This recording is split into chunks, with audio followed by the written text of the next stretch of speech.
ցանկացած մեկը կարող է կարծիք ունենալ, որ Հայաստանը ապագա չունի, եթե չմտնի Միութենական Հանրապետության մեջ։ Սա կոչ որակելը մեղմ ասած շատ մեծ չափազանցություն է։ Ինչու են այս հոդվածը ավելացրել, որ այս ավելի ծանրակշիռ լինի, երևի ընդդիմությունը տեսնի, որ չէ, այս դեպքը բավականին ծանր է եւ Ղուկասյանը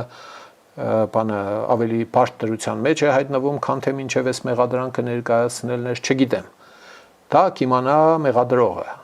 դա կիմանա ուրեմն իրավապահ համակարգը։